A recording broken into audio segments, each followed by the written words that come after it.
Good afternoon, everybody. This is Dave Manning, and welcome to the next in our series of webinars we've been running recently. This one is about the issues associated to implementing Enterprise Resource Planning, or ERP as it's named. Basically, ERP is very much a change management process. Of course, it's backed up and supported by systems of various natures. But fundamentally, it is a transformational project. So the first thing we perhaps need to look at is why transformation efforts fail. And from the list here, which is obviously pretty old, you can see at the bottom there, 1995. But what surprises me, perhaps it doesn't, is that these issues still exist today. We appear not to be learning our lessons in terms of these major transformation or systems implementations. Indeed, I think the list could have gone back to when I first started all this, which is back in the early 80s. Of course, ERP was not the terminology in those days, it was MRP2, but nevertheless, I think not establishing a sense of urgency, lack of a vision, and in particular commitment to that vision, not communicating the vision, hence allowing it to be seen as a software project, not removing the obstacles, which are usually leadership commitment, poor data, a lack of resource, then not systematically planning for and creating wins. Nothing breeds success like success, as they say, and therefore celebrating those wins and planning for those wins certainly can make a difference. I remember one of the implementations we did with PepsiCo this was actually in Poland, when the general manager there was reporting back to the group about how much benefit they've had from the process. He was challenged, saying, "Oh, that can't be true. You've only been live for a number of months." In other words, you're making it up. His comment was that the benefits didn't start when we went live. The benefits started when we started to go through the education process, because that started to change the behavior. Then declaring victory too soon, that often is just in major implementations, you'll see that the burn rate of the software partners or the consultants supporting the program is a huge number. And eventually, if things drift on because of many of the things above, then eventually the finance director will say, "For goodness sake, let's get this out of my hair. We've done it, let's go." And then fundamentally, and probably most importantly, believing that ERP or transformation is all about process and systems, when the truth of the matter is, it's all about culture and behavior. So I think it's interesting, I think, just the list, but more interestingly for me is, why haven't we learned the lessons? So what are we trying to fix? Well, the classic thing that you will see in so many organizations referred to as either the informal company or firefighting, where we've got multiple sets of numbers, using multiple spreadsheets. There's nothing wrong with spreadsheets, it's just that they're not integratable. ERP systems that don't work, or truthfully, is it we that don't work the ERP system? Multiple ways of doing the same thing, lack of clarity in roles, responsibility, and objectives, leading to lots of defensive behavior, and a blame culture. Best place to find out what's happening around here is the smoking shelter or the corridor. Ad hoc communication, all of the above, because I'm on fire, then I have to have a short-term focus to put it out. Individual behavior rather than team, or maybe functional rather than company. And then hero's a favorite, the guy that gets the job done come what may, often leaving havoc in his wake, but still we praise heroes for doing things despite the process and not because of it. I don't know how many of you recognize any or all of those things on that list, but in my work, it's amazing that every time I put this list up, you will find most companies recognize most of it. Clearly, it's written to capture all things bad, but nevertheless, it resonates with so many people every time I do this. So what we're trying to do with the ERP project or the ERP implementation, but under the guise of a transformation project, is to fix these things. If I go to work with companies where they have had a very successful transformation program that has addressed most of the things on this page, you will find it completely different. It's well planned, it's very efficient, it's well organized. People are still working very hard, people are still getting the job done, but nevertheless it's done in a planned way. And funny thing, isn't it? ERP stands for planning, as we know. So the model that we would put forward, which is going to be supported by an ERP process and systems, would be this one. So we believe this is a side-to-side, end-to-end, and top-to-bottom model. So we're taking the vision and the mission, we're creating strategic business objectives, we're executing that through an IBP, integrated business planning process, that is then underpinned by various processes in various areas of the business. Clearly not only the ones shown here in terms of portfolio management and demand management and supply chain management, but those are three main pillars.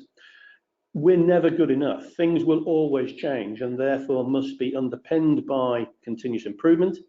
As I've started to hint at, and I will say more of during this webinar, the development of people and change management are critical in all of this. If we simply switch from cooking on one type of cooker, so we switch from cooking on gas to cook on an electric, in other words, we've implemented a new system, but we haven't changed our behavior, we haven't changed our processes, then all you've gone is from cooking on one tool to cooking on a different one. What difference is it going to make? Underpinning that behavior change has got to be a balanced set of measures, KPIs and critical success factors that are not in conflict with each other. We all know that people will behave in the way they get measured. If I measure you irrationally, then you will behave irrationally. Some people will say, if you measure me irrationally, behaving irrationally is very rational. Sorry, too many irrationals in that sentence, but extremely important.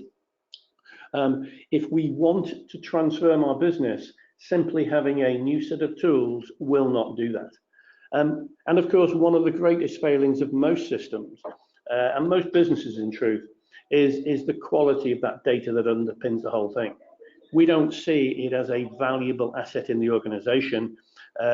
We all say that data must be correct, but if the data is not correct, if the data is not maintained, then you've built that sandcastle above on sand, and we know what happens there.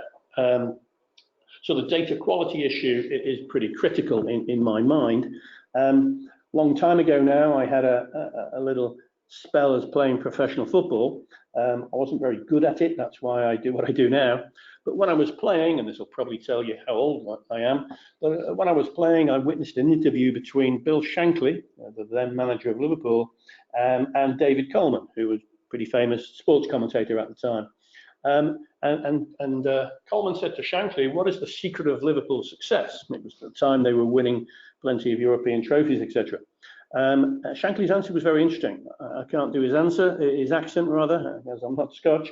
But nevertheless, what he said was, there is no secret to our success. This game is about passing and tackling. The winning comes easy. Now, I didn't think about it at the time. I was 17 years old. I thought I was going to be a professional footballer all my life. But I have thought about it a lot since. I certainly didn't relate it to this topic of transformation, but it is very relevant in terms of data quality. What Shankly is saying is that the game of football is very simple. If you pass better than everybody else, you tackle better than everybody else, the winning isn't that difficult. And basically, passing and tackling is the data of the game called football. You may score that one magical 40-yarder with lousy data, but you definitely won't win the league with lousy data.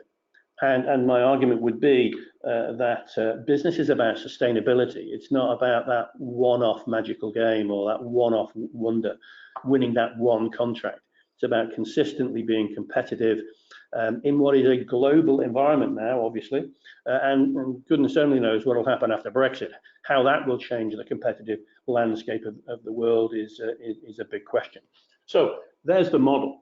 Of course, underpinning that, at least underpinning those columns, and this is not intended to be a definitive list, are the types of things where, excuse me, where systems play a role. So we've got the portfolio column on the left-hand side with a stage and gate planning project management process and an idealization database. We've got customer relationship management and demand planning and forecasting, and then sales execution. We've got master scheduling, material planning, capacity planning, inventory management, and factory and distribution center management. And we've got the financials, and we've got the whole people arena.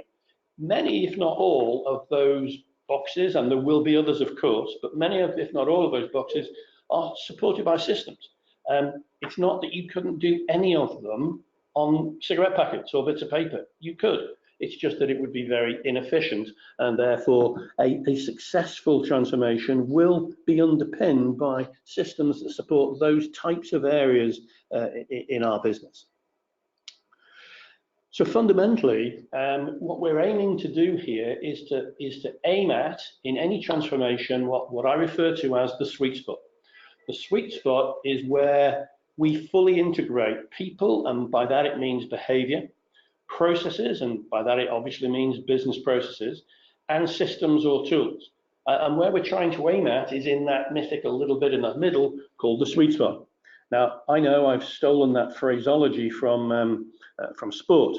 Perhaps if you heard a golf player, it's perhaps the best analogy, say, wow, I hit the sweet spot that time, then what that would mean is they got their swing just right, they got their weight on the right foot, they middle the ball, and when all three of those things happen in unison, then they get maximum power, maximum direction in the shot, and of course the golf player will be heard to say, wow, I hit the sweet spot that time. Now, the difference between myself and Tiger Woods is very simple. I comment when I hit the sweet spot. He comments when he doesn't. That's why he's world class and I'm useless. I have played as good a shot as Tiger Woods. I remember doing it. It was 1984. The difference, of course, is he plays it 68 times a round and occasionally misses. I play it once a decade and comment on it. The difference is similar to world-class companies and non-world-class companies. World-class companies live and breathe in that sweet spot where people are the prime source of the benefit, processes are fully integrated, and systems fully support those processes. Non-world-class companies pass through that sweet spot occasionally with the immortal words, my God, it all worked. There's a surprise. It all working must not be a surprise. It all working must be by design and processes and behavior that support it all working every time. So that three balls little diagram, every consultant draws little diagrams like this, but I feel strongly that our transformation is not about the implementation of any one of them. It's about the implementation or change of all of them. Stealing a model that comes from Peter Wickens, I don't know if people know who he was, but he was a very interesting person. He wrote a number of articles and a number of books, actually, but he was the original HR and systems director for Nissan cars when they set up Nissan in 1985 up in Sunderland, in Washington. Now, that's very interesting, isn't it? HR and systems together. Very unusual now, let alone back in 1985. And what I think it demonstrates is that Peter very clearly saw the importance of people and behavior alongside processes and systems. And his four-box model here says, well, the upright axis is process-centric. So if an organization has strong process orientation, it would appear on the left-hand axis.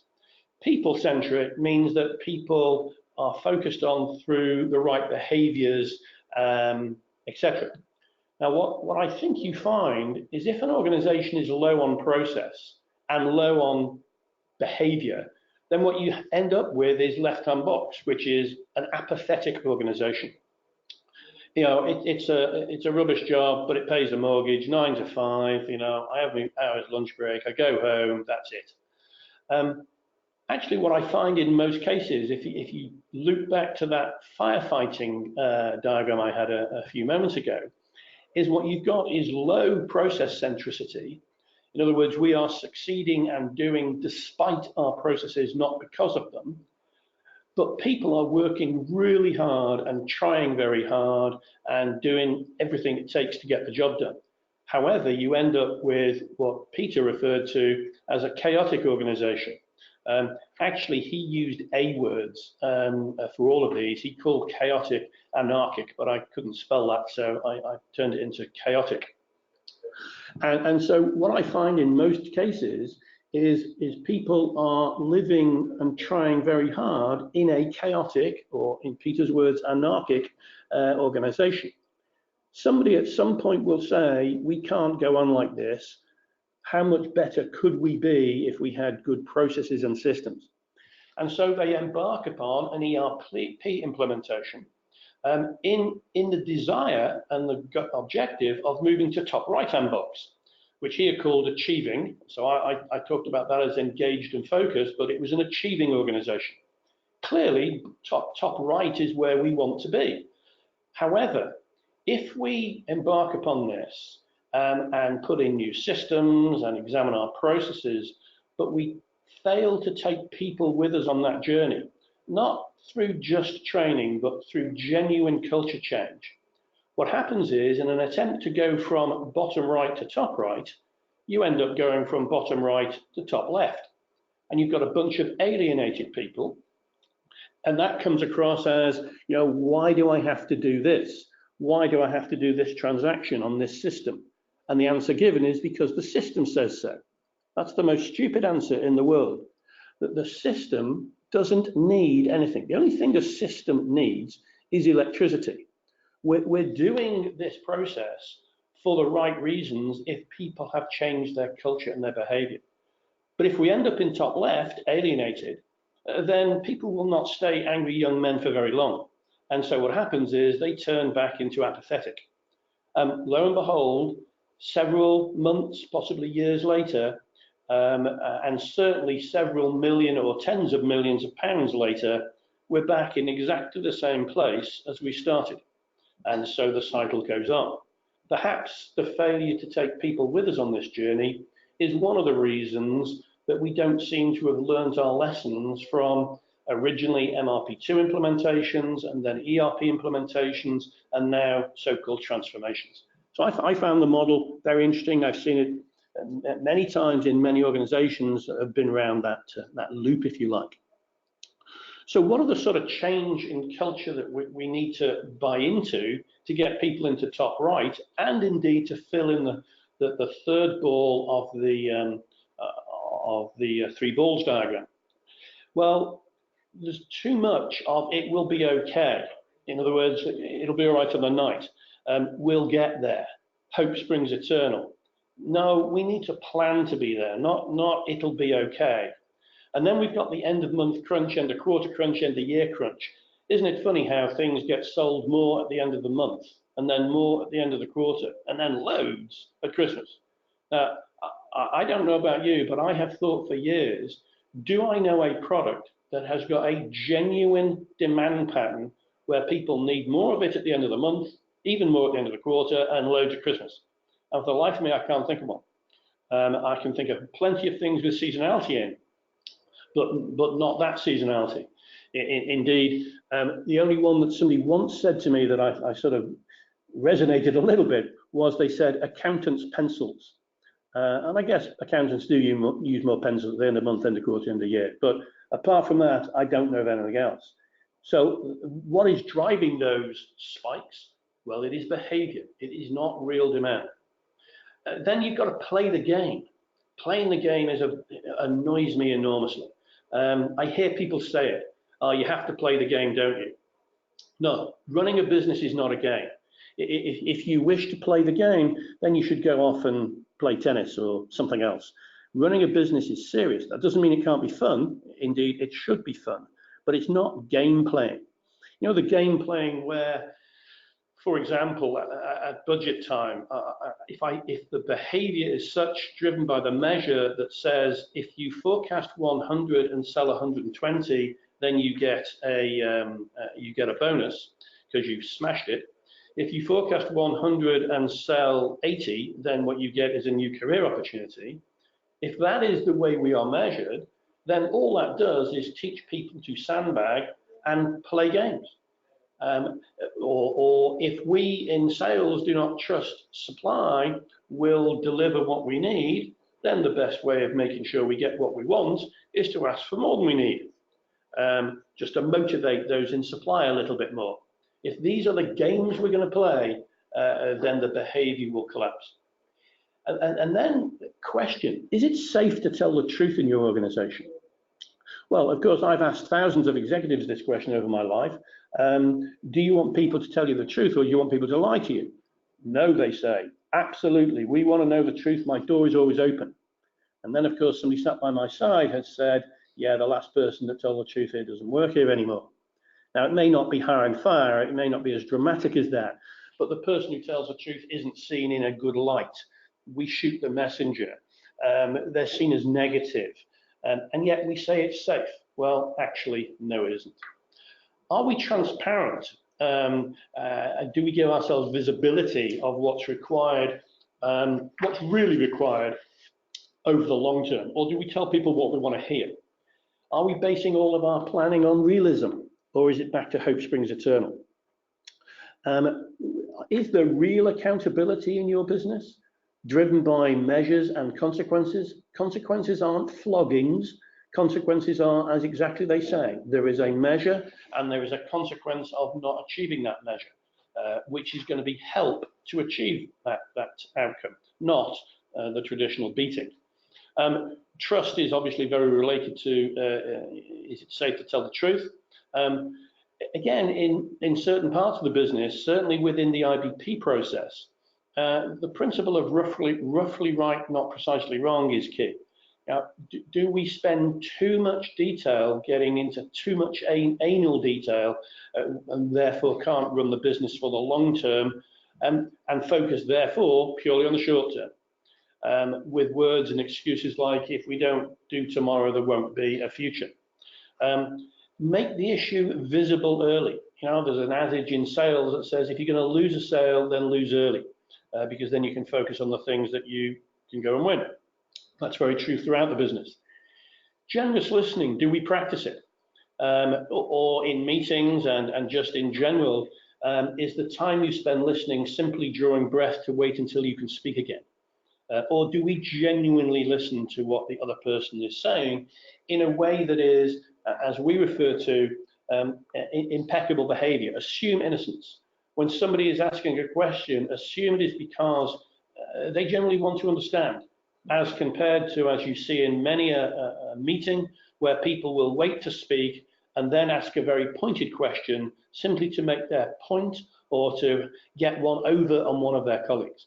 Hence, you get lots of defensiveness and politics, and then true empowerment. I'm not the first man in the world to mention the word empowerment to you, I'm sure. However, I think most people in this world, most companies in this world haven't got a clue what it means. Have you heard the phrase that says, don't bring me problems, bring me solutions? Yeah, I bet you've possibly even said that. Again, the most stupid phrase in the world, in my opinion.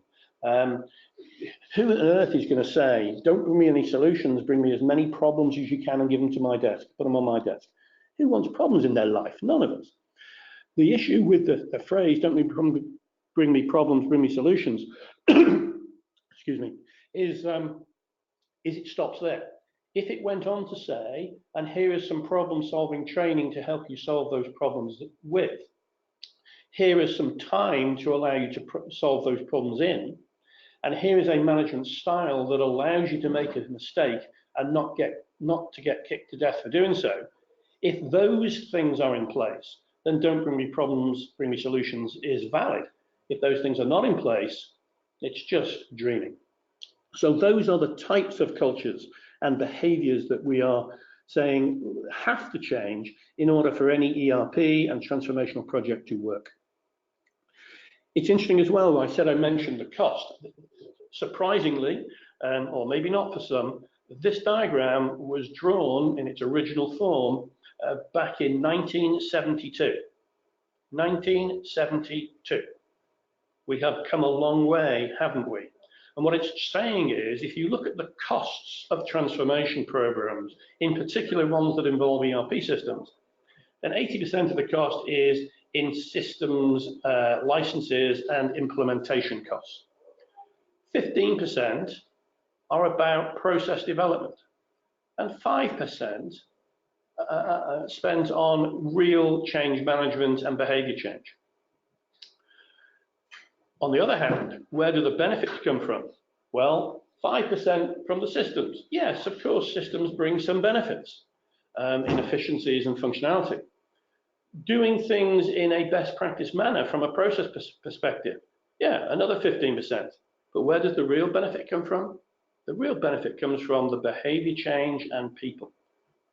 I know it's not surprising, but I think it's very telling to look at where we spend the money and yet where the benefits come from. And as I say, this is not new science. This was a 1972 diagram that I've just cleaned up a little bit, but nevertheless, the numbers are there and were there back then as well as they are now. So what are the key drivers for change? Well, three things must be in place for anything to change. First of all, there needs to be a discontent with now. And therein lies a problem. Some people refer to that as a burning platform. Companies that are doing very well struggle with change very often, because why bother? We're doing okay, aren't we? We're not all bad. Well, of course, nobody is all bad. But we have to generate some discontent, even if that is indeed generated. Clearly, if we're about to go bust, it's often too late at that point. But nevertheless, we have to generate some form of discontent. Then we have to have a vision of how it could be in the future and how that vision could be positive and better than it is now. And then very few people are prepared to bet the farm on things, i.e. risk all. So we want a path of least risk to go from discontent to vision, from now into the future. You could argue some companies have risked the farm. You could argue that Boeing risked the farm on the 747 aeroplane. Probably if there was no 747 or had not been a success, there'd probably be no Boeing. So there are examples of people who risk loads, but it's uncommon. And there's even fewer examples where people risk things. So until you have all three of those conditions in place, nothing will change. You can't just have one. If we are very discontent, but we have no vision of how it could be better, then we convince ourselves that it's okay, really, isn't it? We're still here. If we can see the discontent and feel the discontent and see the vision, but the path of getting from one to another, very risky, we probably again say, yeah, that would be great if we got there, but we'll stay here. And so all three of those things must be in place for anything to change. So if I turn to the vision, by the vision, I don't mean the thing that you see on the wall of many receptions that I go into. I don't know about yourselves, but if you have a vision on the wall of reception, it probably says this. It probably says, we want to be wonderful. And nothing wrong with saying that, but who on earth is going to put a sign on the wall of reception that says we'd like to be lousy? And they use these words, people, change, competitor, competitive, environment, continuous, improvement.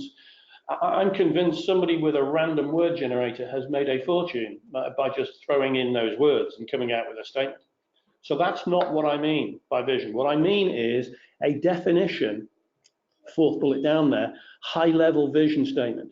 It is what we call the extended vision. It describes the characteristics of each of my areas of the business. What will it be like when I am there? It's not War and Peace. And it's not, 3,000 pages, but it's a number of pages that describe the business that you could give to somebody and say, this is the characteristics of our business. This is the definition of our business that we want to become. It's our created future. It is very powerful as a driver. Visioning itself is extremely powerful. It helps us understand the processes we must develop and the skills and capabilities we must acquire. And using a very old illustration of the power vision from the famous Peter Drucker back in the 60s, the question he asked to 3 stonecutters: why are you cutting stones? The first one, because I need the money. That's back to Wickens's model of the apathetic organization. The second one, because I'm really good at cutting stones. That's the chaotic stonecutter. And then the third one, he's working the hardest because I'm building a cathedral. They're all simply cutting stones, but one has the bigger picture of what it is we are doing as a business as compared to what it is I'm doing as an individual, or even what I'm doing as a function. And of course, the first one is just there for the money, 9 to 5, let's go home. It's a very old illustration, but I still think it has a place in today's world. So I talked about created future. So that vision creates what that future will look like for us. We obviously know where we are now. We're in the current reality. And of course, we want to go from current reality to created future. The process that we have adopted for that change management is a process of conversations. And what we want to do is have these deliberate conversations completed to our satisfaction before we move on to the next one. And we do not start with the bottom one that's highlighted in blue there. We start at the top. We have a conversation for commitment. Are we truly committed to this created future? Now, obviously, we have to have painted that picture. That's what the extended vision was about. And we want to not conclude this conversation until people are prepared to say words of this nature. You can count on me to do what it takes to play my part in creating that future. I am committed to that vision. Now, I don't want that said verbatim, but I do want it said in that style versus the words you often hear, which is, yes, I'll see what I can do to support you wherever possible as soon as I can. Certainly, I'm right behind you.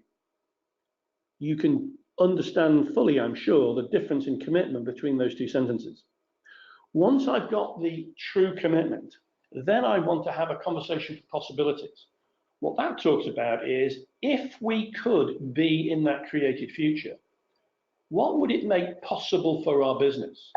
Well, it would make possible for us to be number 1 in the market. It would make possible for us to double our business. It would make possible to make significantly better EBITDA figures. It would make possible to employ more people. It would make possible to expand our markets to different parts of the world. By having that conversation, of course, what it does, by understanding those possibilities, is it reinforces the commitment. You get excited about the commitment. And then a conversation for what we call opportunity. And a conversation for opportunity would be, well, what things could we do that would make those possibilities more possible and therefore get me more excited about the commitment? Well, one of those things could be, well, if we replaced our ERP system, that would make some of those possibilities more possible because of the enhanced functionality.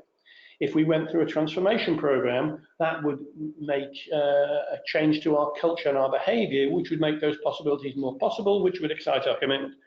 Once I've completed the conversation for opportunity, then and only then will I allow myself to have a conversation for action. Okay, what are we going to do to plan this change now? Now, the problem I observe many times is somebody paints a picture of the future, maybe not in the level of detail I've described, but they paint a vision, and we immediately dive into, okay, what we're going to do. So we immediately dive into action.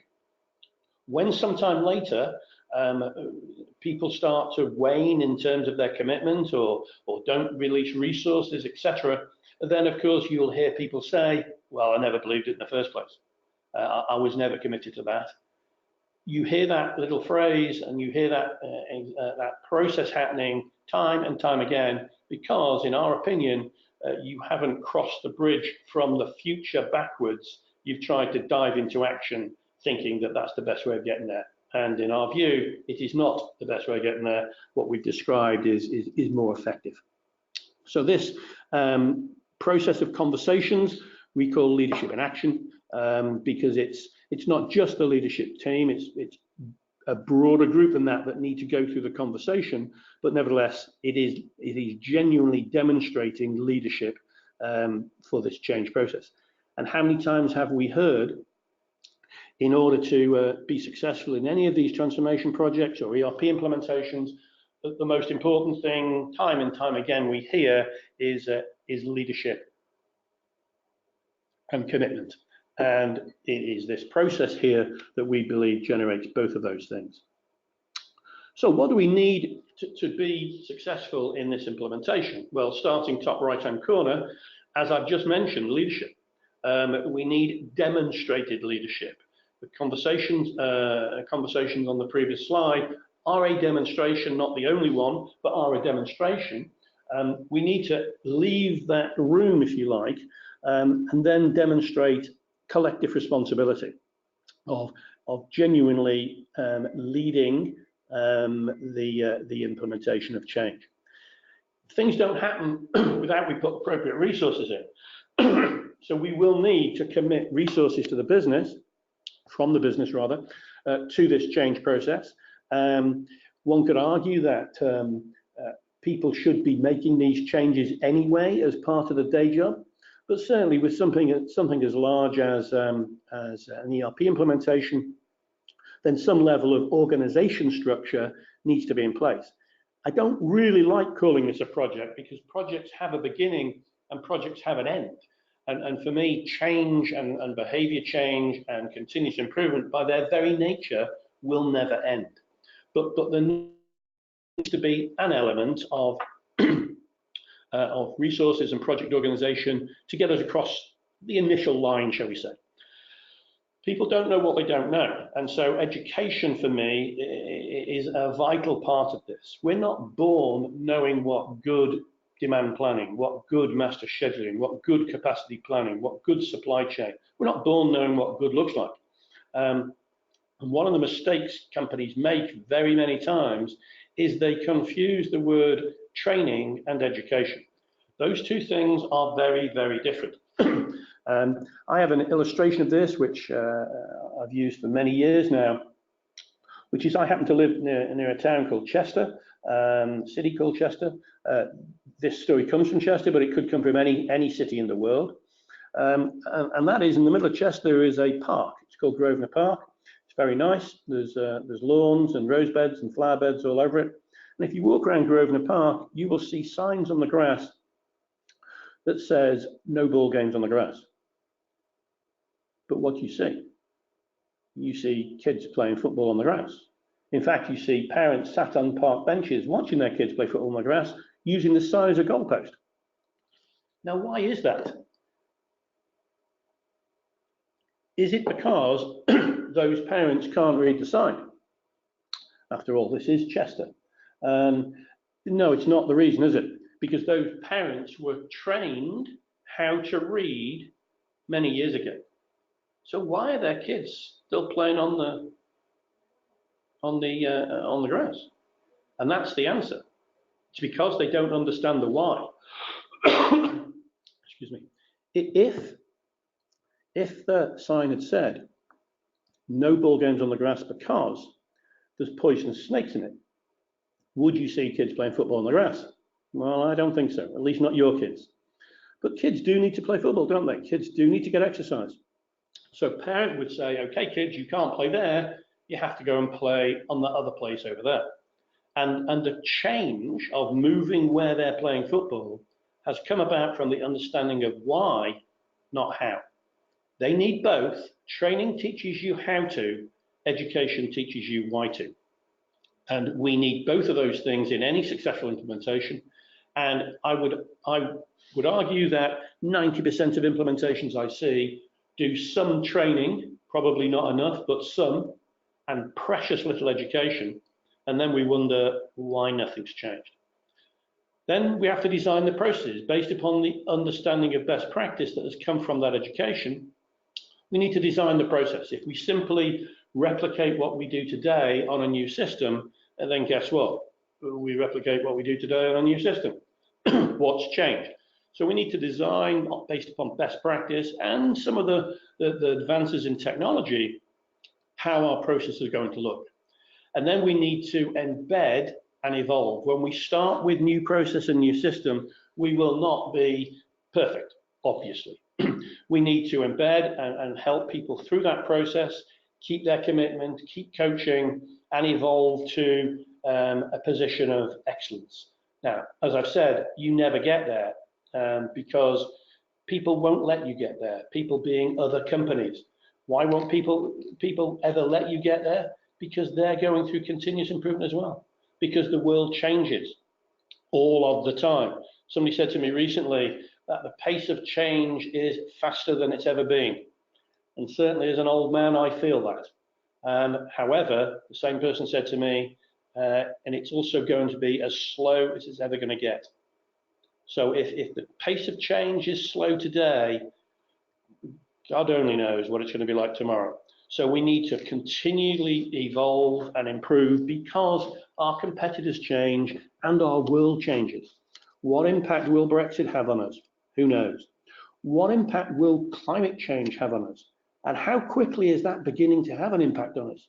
What will be people's expectations in the future? And if we do not evolve, we'll be simply left behind. And that can't be allowed to happen. So we have a proven path, an implementation plan that addresses those three areas that I put in the three balls to begin with: people, process, and systems, as three sort of swim lanes. I'm going to talk about the piloting piece in a few moments, but basically what we're doing through that proven path is engaging people through education and a business case, creating some discontent, in other words, and think of how much better it could be. We're inspiring people and putting key managers and project team members through education. We're developing the plan. We're defining the systems requirements to support the above. We're defining change management and the KPIs that are going to drive our behavior change, along with RACEs for everybody. Then we redesign the development of processes and policies. And then we initially set up the system to familiarize ourselves with. That leads us to a project team pilot, and I'll talk of that in a moment. Then we educate and develop processes further and configure the systems, and leads to a manager's pilot. And finally, we cascade that out across the organization, leading to a user pilot. Interesting for me, this is a derivation of an implementation plan, which again was developed back in the 60s, called the Proven Path. It is continued to evolve and develop as time's gone on. But the key words here for me are the words proven. I'm sure all of you understand what proven means. It means it works. So why do people want to do it differently? Yes, there's nothing wrong with evolving and learning, I get that. But fundamentally, this process that addresses people, process, and systems has been proven to work over a number of years, well, tens of years. And I mentioned a path of least risk. The education, the inspiration associated to this plan, and the project team managers and user pilots are all points of least risk. They're insurance policies in terms of our transformational change. Hence, it satisfies that third criteria that we said earlier, a path of least risk. While it's not a project, I think we do need an organization structure. My view is that the leader of the organization needs to be its champion. There has to be a steering team. That for me is the leadership team. There is a full-time project leader, manager, whatever we want to call it. We refer to here as integration leader. It's a full-time person from the business. There is a team.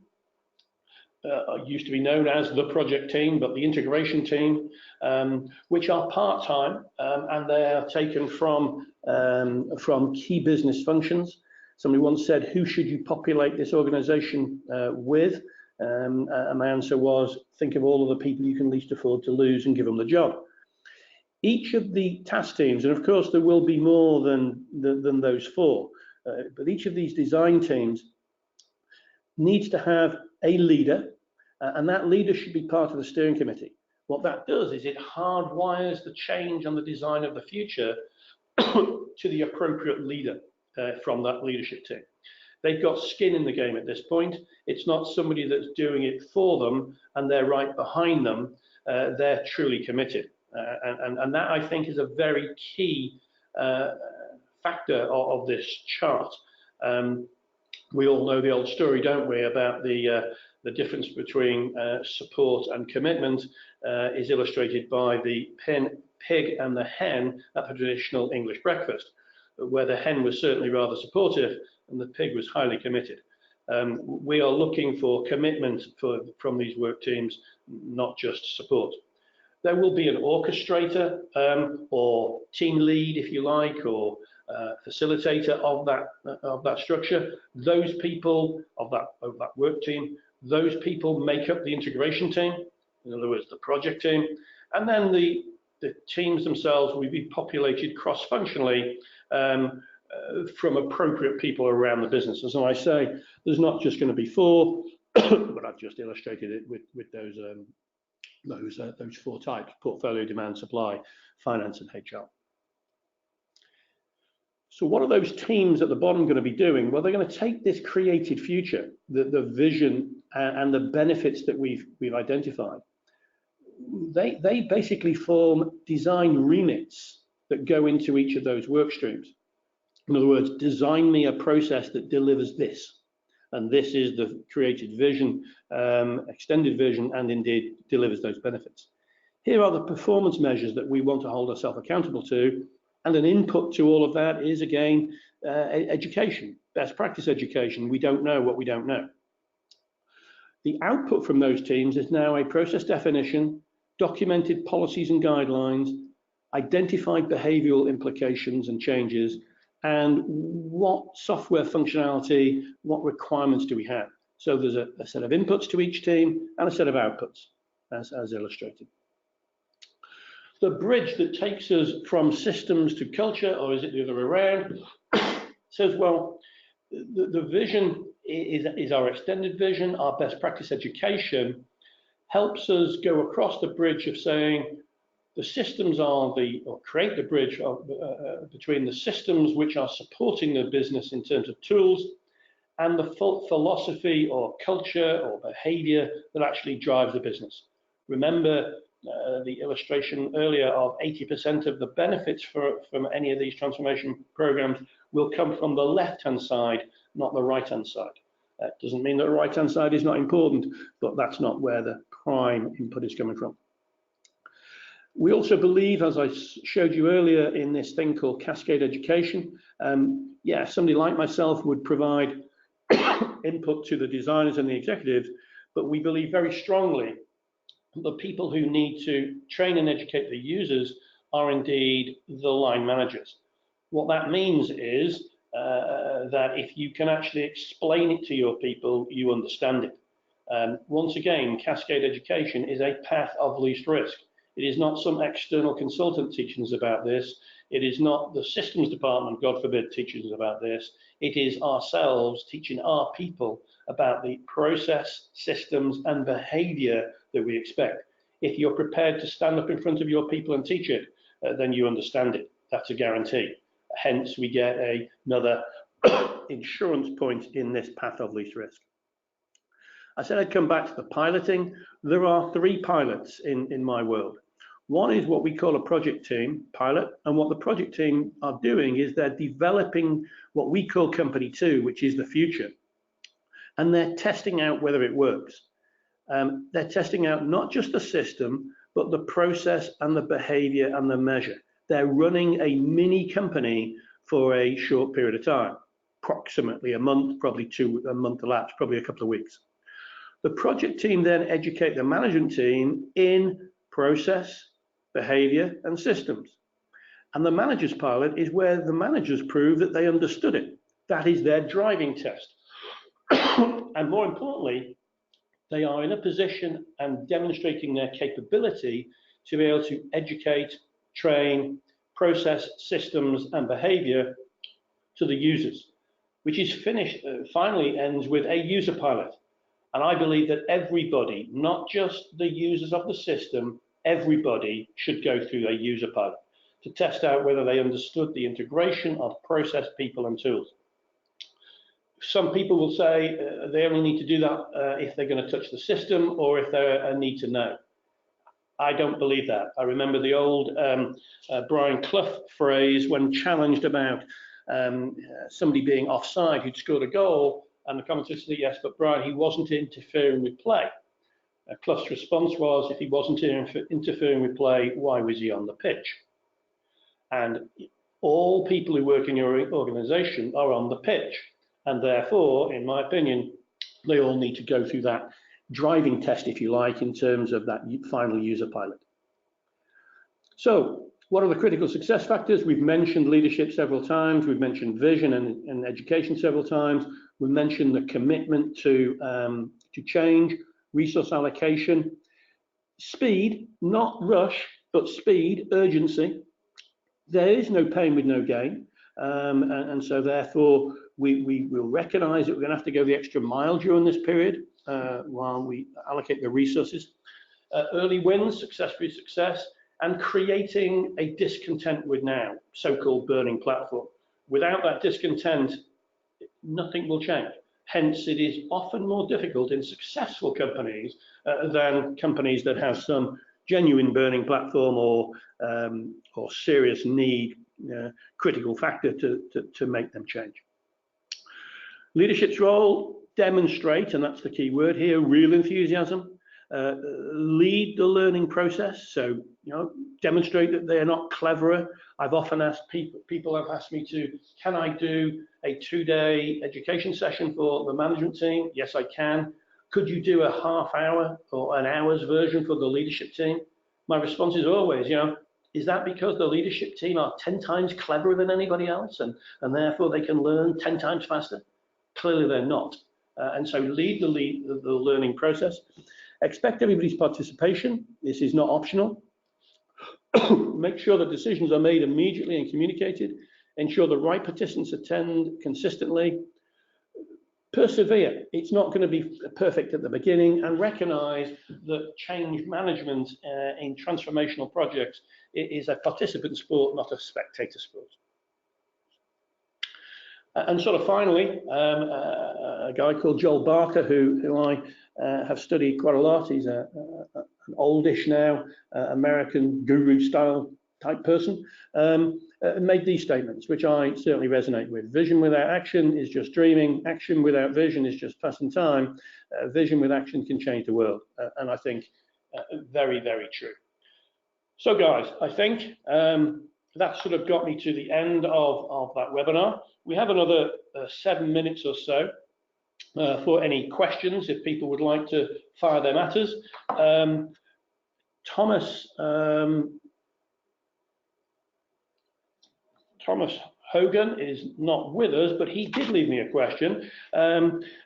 His question was, I have over 25 years experience of supply chain working for companies like P&G, MSD, Hewlett-Packard, etc. How do you convince business people that efficient ERP systems saves time and money? I think you have to come at that from the opposite way around. I think what you have to demonstrate to people through education is that firefighting list that we saw at the beginning of this webinar costs you time and money. Therefore, if you can put some transformation project in place that includes a new ERP system or an upgraded ERP system even, that addresses that list, much of which is behavioral, then if that list costs us, then the new ERP stroke transformation project must save us.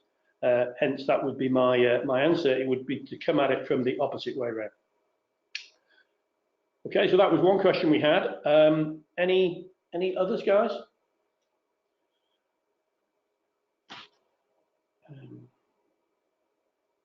Okay, question here. Demand people.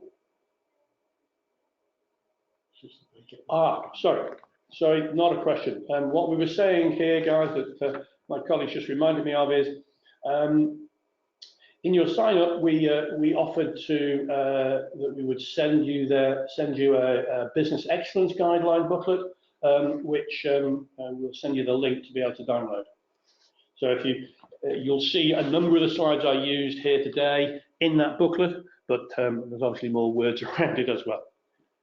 Any other questions, guys?